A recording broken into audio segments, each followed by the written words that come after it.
Hi, this is Gibran here. பாசிட்டிவாக இரு, பாசிட்டிவாக பேசு, பாசிட்டிவே செய்யு அப்படின்னு சொல்லிக்கிட்டே இருப்பாங்க. பாசிட்டிவாக எப்படி எல்லா நேரமும் இருக்கிறது அப்படின்னு எனக்கு தோணும். அது எல்லாம் இந்த கதையை கேட்குறதுக்கு முன்னாடி வரைக்கும் தான். ஒரு கம்பெனியில் ராஜான்னு ஒருத்தன் வேலை பார்த்துட்டு இருந்தான். அவன் எப்போவுமே பயங்கர ஆக்டிவாக இருந்திருக்கான், சந்தோஷமாகவும் இருந்திருக்கான். அங்கே வேலை பார்க்குற எல்லாத்துக்குமே அவனை பார்த்து ஆச்சரியமாக இருக்கும். எப்படி இவன் மட்டும் ரொம்ப ஜாலியாக இருக்கான், சந்தோஷமாக நல்ல மூட்லேயே இருக்கான் அப்படின்னு தோணிக்கிட்டே இருக்கும். ஒரு நாள் அந்த கம்பெனிக்கு புதுசாக ரவின்னு ஒருத்தன் வேலைக்கு சேர்ந்துருக்கான். ராஜாவை கவனிச்சிருக்கான். ராஜா ரொம்ப சந்தோஷமாக ஆக்டிவாக இருக்கிறத பார்த்து அவங்கிட்ட, எப்படி நீ மட்டும் இவ்வளோ சந்தோஷமாக இருக்க, எல்லாத்தையும் பாசிட்டிவாக பார்க்குற அப்படின்னு கேட்டிருக்கான். அதுக்கு ராஜா சிரிச்சுக்கிட்டே சொல்லியிருக்கான், ஒவ்வொரு நாள் காலையிலையும் நான் எந்திரிக்கும் போது நான் எனக்குள்ளேயே கேட்டுப்பேன், இப்போ உனக்கு 2 சாய்ஸ் இருக்கு. நீ சந்தோஷமான விஷயத்தை யோசிச்சுட்டு இன்னைக்கு ஃபுல்லா சந்தோஷமா இருக்க போறியா, இல்ல சோகமான விஷயத்தை எதையாவது நினைச்சுக்கிட்டு நாள் ஃபுல்லா டல்லா இருக்க போறியா அப்படின்னு. நாள் ஃபுல்லா டல்லா எதுக்கு இருக்கணும், சந்தோஷமான விஷயத்தையே யோசிக்கலாம் அப்படின்னு அதையே சூஸ் பண்ணி நாள் முழுக்க சந்தோஷமாவே இருக்கேன் அப்படின்னு சொல்லியிருக்கான். இதை கேட்டுட்டு இருந்த ரவி, சரி ஓகே, உனக்கு ஏதாவது கெட்டது நடந்துச்சுன்னா நீ என்ன பண்ணுவ அப்படின்னு கேட்டிருக்கான். அதுக்கு ராஜா சொல்லியிருக்கான், அங்கேயும் எனக்கு 2 சாய்ஸ் இருக்கு. எனக்கு நடந்த கெட்டதையே நினச்சி நான் நொந்து போய் உட்காரணுமா, இல்லை எனக்கு நடந்த தப்பில் பாடம் ஏதாவது கற்றுக்கணுமா அப்படின்னு யோசிப்பேன். நொந்து போய் உட்காந்துட்டு இருந்தா நான் அப்படியே உட்காந்துட்டு இருக்க வேண்டியதுதான்.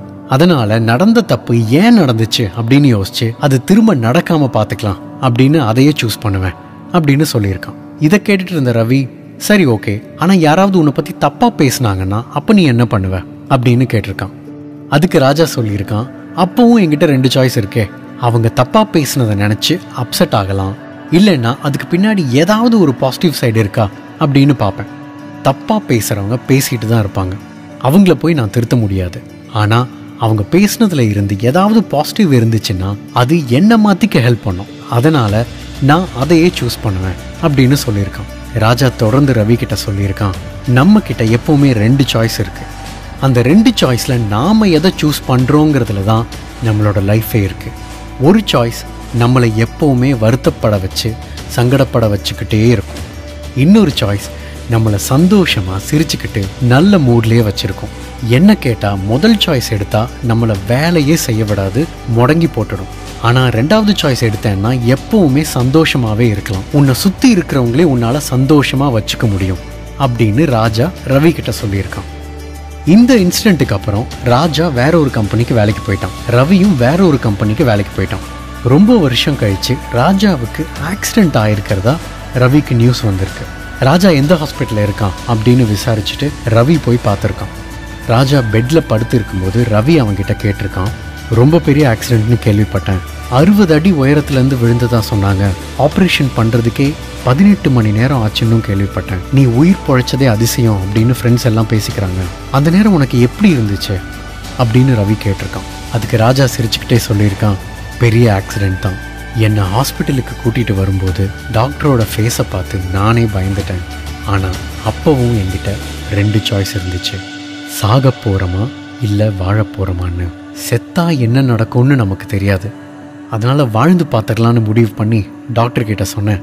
டாக்டர், வாழலான்னு முடிவு பண்ணிட்டேன், அதனால் எனக்கு எதுவும் நடக்காது, நீங்கள் தைரியமாக ஆப்ரேஷனை பண்ணுங்கள் அப்படின்னு சொன்னதா ராஜா சொல்லியிருக்கான். இதுதாங்க லைஃப். என்றைக்குமே நம்மக்கிட்ட 2 சாய்ஸ் இருக்குது. நெகட்டிவை சூஸ் பண்ணி வருத்தப்பட்டு உட்கார்ந்து இருக்க போகிறோமா, இல்லை பாசிட்டிவாக இருந்து லைஃப்பை முன்னோக்கி எடுத்துகிட்டு போகிறோமா. நெகட்டிவாக இருந்தால் உட்காந்து அழுதுகிட்டே இருக்க வேண்டியதுதான், அதுக்கப்புறம் எதுவுமே நடக்காது. ஆனால் சிரிச்சுக்கிட்டு சந்தோஷமாக இருந்து பாருங்கள், இந்த உலகமே உங்கள் பின்னாடி வரும். ராஜா சொன்ன 2 சாய்ஸ் நமக்கும் டெய்லி இருக்குது. காலையில் எந்திரிக்கும் போது நமக்கு நடந்த நல்ல விஷயத்தை மட்டும் யோசிச்சுட்டு எந்திரிங்க, அந்த நாள் ஃபுல்லாக நல்லா இருக்கும். கெட்ட விஷயத்தை யோசிச்சுட்டு எந்திரிங்க, அந்த நாள் ஃபுல்லாக வீணாக போயிடும். சந்தோஷமாக பாசிட்டிவான விஷயங்களை மட்டுமே யோசித்து நம்மளை சுற்றி இருக்கிறவங்களையும் சந்தோஷமாக வச்சுப்போம். தேங்க்யூ. உன் வாழ்க்கை உன் கையில்.